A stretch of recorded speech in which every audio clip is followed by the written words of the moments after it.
Hello friends, welcome back to my channel Gyan Sankalp. तो friends, ये मेरा पॉलिटिकल साइंस यानी राजनीतिक विज्ञान का 1000 क्वेश्चन सीरीज का पार्ट 29 है। इससे पहले मैं 28 पार्ट्स अपने चैनल पे अपलोड कर रखा है। ये आपकी यूजीसी नेट के प्रीवियस ईयर के क्वेश्चन का श्रृंखला है, जो आगामी किसी भी कोई भी आप टीचिंग एग्ज़ाम दे रहे हो या आप यूपीएससी या सिविल सर्विसेज एग्ज़ाम दे रहे हो, अगर आपके सब्जेक्ट पॉलिटिकल साइंस है तो आपके लिए काफ़ी हेल्पफुल ये क्लास है। और अगर आप मेरी पिछली वीडियो नहीं देखे तो प्लीज़ आप जाके मेरी पिछली वीडियो देखिए, जिससे आपके पास बहुत अच्छा कंटेंट पॉलिटिकल साइंस से रिलेटेड हो जाएगा। और मेरे चैनल पे आपको पॉलिटिकल थ्योरी की भी क्लासेस मिलेंगी, कंपैरेटिव पॉलिटिक्स की क्लास मिलेगी। तो अगर आप वो क्लास नहीं देखे तो प्लीज़ देखिए, प्लेलिस्ट बनी हुई है मेरे चैनल पे। तो आज और ये 2019 यूजीसी नेट का क्वेश्चन है। मैंने 25 क्वेश्चन इससे पहले के क्लास में कराया है, ये आज 26वें क्वेश्चन से करेंगे हम। तो 26वां क्वेश्चन बोलता है, क्योटो प्रोटोकॉल कब लागू हुआ है। ठीक है, देखो बना तो 1997 है ठीक है, जब बना था क्योटो प्रोटोकॉल तो 1997, लेकिन लागू कब हुआ था? 2005 में। तो ये भी आप ध्यान है, कभी ये पूछता है बना कब था, कभी पूछता है लागू कब होता है। तो इतना में बना था और इतने में लागू हुआ था। अगला क्वेश्चन है,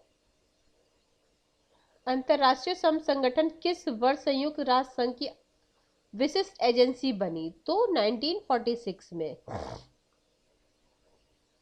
देखो, और इसकी स्थापना कब हुई? देखो, अंतरराष्ट्रीय श्रम संगठन 1946 में संयुक्त राष्ट्र संघ की विशिष्ट एजेंसी बना। यह संयुक्त राष्ट्र की पहली विशेषीकृत एजेंसी थी। उल्लेखनीय है कि अंतरराष्ट्रीय श्रम संगठन की स्थापना कब हुई थी? 1919 में हुई थी। इस संगठन का उद्देश्य श्रमिकों के लिए श्रम मानकों का निर्धारण करना, नीतियां विकसित करना तथा महिलाओं एवं पुरुषों के लिए गरिमामय कार्य को प्रोत्साहित करते हुए कार्यक्रम बनाना। अब देखो, अंतर्राष्ट्रीय श्रम संगठन आईएलओ का मुख्यालय भी जान लो आप, जेनेवा में है। अंतर्राष्ट्रीय श्रम संगठन की 50वीं वर्षगांठ यानी सालगिरह पे 1969 में, 1919 में बना था ना, तो 50 साल बाद 1969 में शांति का नोबेल पुरस्कार से सम्मानित किया गया। अगला क्वेश्चन 28 क्वेश्चन है, विधिक दृष्टिकोण से निम्नलिखित में से किसे सॉफ्ट लॉ कहते हैं? ठीक है, तो सॉफ्ट लॉ क्या है? देखो, पर्यावरण का अधिकार, विकास का अधिकार, स्वास्थ्य का अधिकार और निजता का अधिकार। तो विकास का अधिकार जो है वो सॉफ्ट लॉ के अंदर आता है। तो विकास का अधिकार विधिक दृष्टि से सॉफ्ट लॉ के अंदर आता है। विकास के अधिकार पर संयुक्त राष्ट्र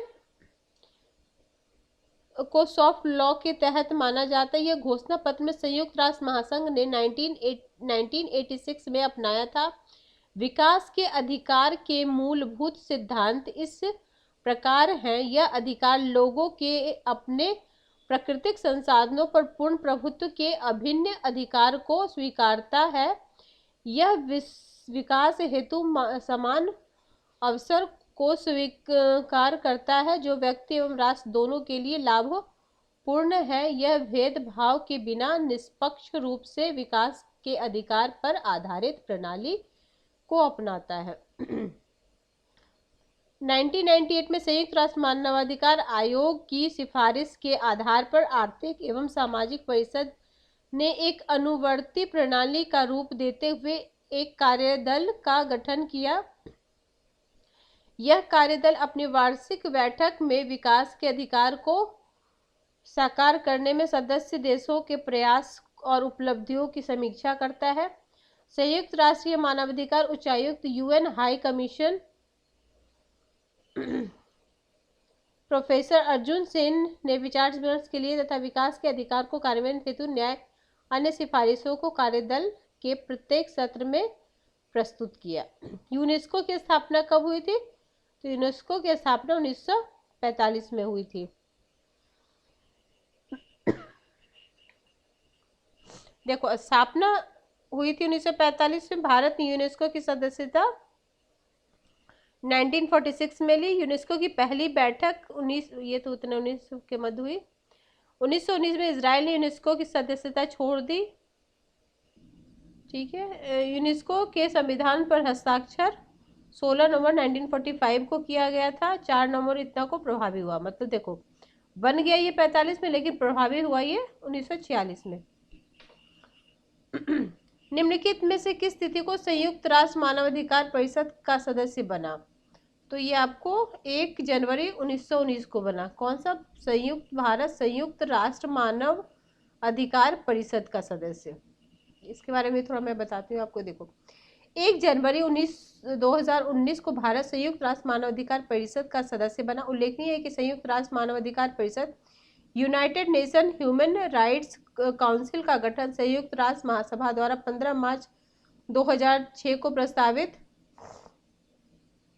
में किया गया। वर्तमान संयुक्त राष्ट्र महासभा परिषद की सदस्यता 47 है। ठीक है, आगे है संस्कृतिकरण शब्द किसने गढ़ा था? तो ये एम श्रीनिवासन ने गढ़ा था। देखो संस्कृतिकरण की अवधारणा का प्रयोग एन श्रीनिवासन ने अपनी पुस्तक का नाम लिख दो, social change in modern India 1966। M Srinivasan की अन्य पुस्तकों क्रम से Indian social structure, the dominant caste and other essays 1987, the remembered village. राष्ट्रपति द्वारा अध्यादेश जारी करने की शक्ति पर किस अनुच्छेद में? तो बहुत ही इजी क्वेश्चन है। 1 2 3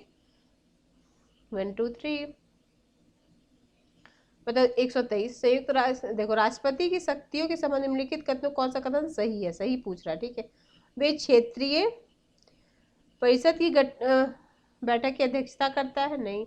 वे अंतर्राज्यीय परिषद के अध्यक्ष हैं? कौन? सही पूछ रहा है। ठीक है, वे निर्वाचन आयोग की अनुशंसा पर 102 के अंतर्गत किसी संसद सदस्य को आयोग घोषित कर सकते हैं? ये सही है। वे अपने विवेक अनुसार राष्ट्रपति शासन की घोषणा नहीं, जब तक मंत्रिमंडल से वो नहीं आएगा तब तक नहीं कर सकते। वो क्या बोलते हैं, आपातकाल घोषित नहीं कर सकते। अगला है किसने लोक प्रशासन को राज्य के कार्यों एवं प्रयुक्त प्रबंधन की कला और विज्ञान के रूप में? देखो कला और विज्ञान के रूप में डी वाल्डो ने किया था। संगठन के संचार प्रक्रिया का अनुक्रम क्या है? तो प्रेषक संकेतन संदेश चैनल, प्रेषक संकेत संदेश चैनल। अगला किसने नेतृत्व को अधीनस्थों को लगने और विश्वास के साथ कार्य करने के लिए प्रेरित करने की प्रबंधक की योग्यता के रूप में परिभाषित किया है? तो ये किए कुर्ट्ज और ओ डोनल। आगे का क्वेश्चन है भारत में पंचायती राज्य निकायों के निर्वाचन किस संवैधानिक प्रावधान के अधीन है? ये मैंने आपको पंचायत से रिलेटेड मेरे चैनल पे आपको मिल जाएगा। जब मैं क्लास स्टार्ट कर दी थी तो मैंने पंचायत से रिलेटेड आर्टिकल आपको बताया। तो के जो है ये आर्टिकल आप पूरा याद ही कर लीजिए। Towards a new public administration Minnowbrook perspective पुस्तक के संपादक का नाम बताइए? तो ये है फ्रैंक मैरिनी। आप इनके बारे में पढ़ना चाहिए। देखो towards a public administration Minnowbrook perspective नामक पुस्तक कब हुआ था? 1971 प्रकाशित किया गया था। 61 में पहला मोनोबुक हुआ था। 88 में उसके 20 साल बाद फिर दूसरा हुआ था।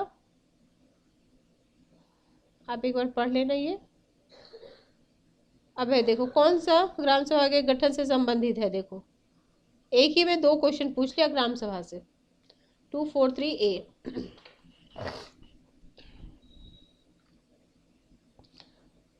निम्नलिखित में कौन से प्रकार की नीति मूल्यांकन के उसके आधारभूत उद्देश्यों की प्राप्ति की सफलता के असर को निर्धारित करने पर बल देता है?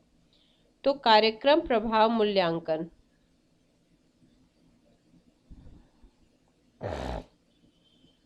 निम्नलिखित में कौन 2 सही है? अगस्त कामते के अनुसार प्रेक्षण प्रयोग एवं तुलना मुख्य विधियां, प्लंटसली के अनुसार दार्शनिक एवं ऐतिहासिक विधियां यही सही विधियां होती है। समकालीन समय में बहुत कम विचारक व्यवहारवादी एवं आगमनात्मक विधियों का उपयोग करते हैं।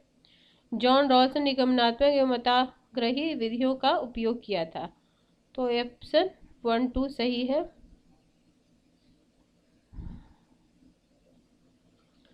अगला निम्नलिखित में कौन से महिलाओं की समानता से संबंधित तर्क है? पुरुषों की तुलना महिला को निम्नता समाज द्वारा बनाई गई जो विधिक रूप से न्यायोचित नहीं है।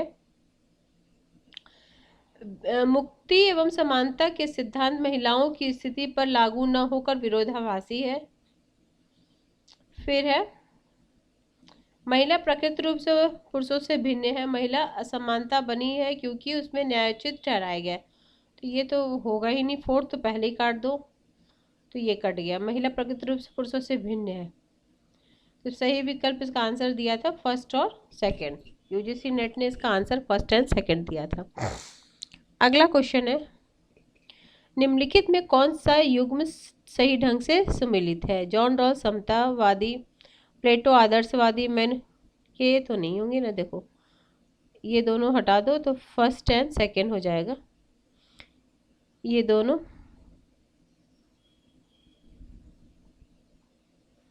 अगला है आगमनात्मक विधि को स्वीकार किए जाने से संबंधित निम्नलिखित में कौन से दो विकल्प सही है?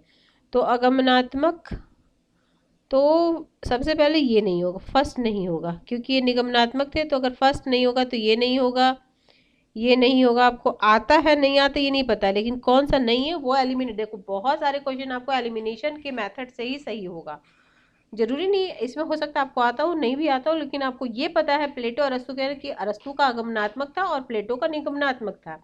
तो ए जिसमें होगा फर्स्ट आंसर प्लेटो, तो वो कट जाएगा। तो ऑब्वियसली तो ये मैकियावेली और थॉमस हॉब्स का सही हो जाएगा। ठीक है, आगे क्वेश्चन निम्नलिखित में कौन दो सही है? प्लेटो ने अधिकार की तुलना में कर्तव्य पर अधिक बल दिया। उनका आदर्श राज्य केवल एक विचार था, न कि वास्तविकता। वो नारीवादी नहीं थे, नहीं। वैसे उसने वर्ग राज्य की बात की। तो देखो ऐसे 4 ऑप्शन में सबसे पहले आप ये देख लो कि कौन सा नहीं होगा। तो देखो वो नारीवादी थे, वो नारी की समानता की भी बात करते, तो ये नहीं होगा। उसने वर्ग राज्य की बात कही, उसने वर्ग राज्य की बात कही नहीं, तो पहला और दूसरा सही है।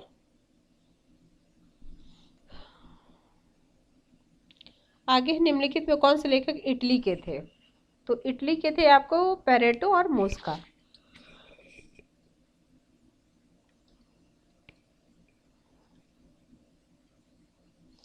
अगला है अगना सूत्र से किससे संबंधित है? तो जीवन की उत्पत्ति से। सही बात, समाज व्यवस्था में जातीय फर्स्ट सेकंड होगा, यानी option C is right answer.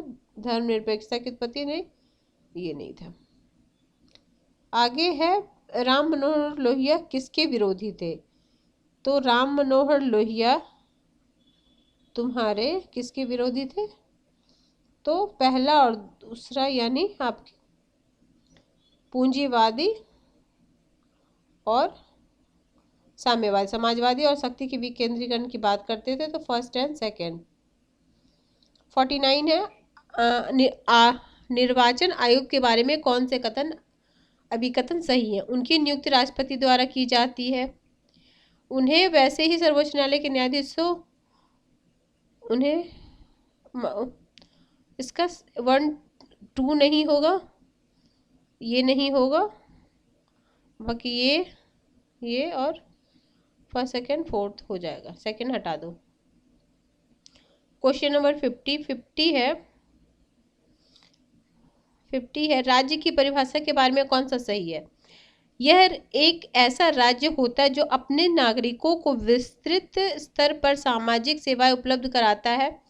यह एक ओर साम्यवाद एवं दूसरी ओर अनियंत्रित व्यक्तिवाद के बीच समझौता है। कल्याणकारी राज्य किसी भी प्रकार के मनोवोचित एवं प्रगतिशील समाज के लिए एक आदर्श स्थापित करता है। कल्याणकारी राज्य निजी क्षेत्रों में उत्प्रेरकों को हटाए बिना जीवन निर्वाह के न्यूनतम स्तर की गारंटी देता है। तो सी ऑप्शन सारे इसमें सही है। तो फ्रेंड्स आज मैं 50 क्वेश्चन कराई हूँ इस प्रैक्टिस सेशन में।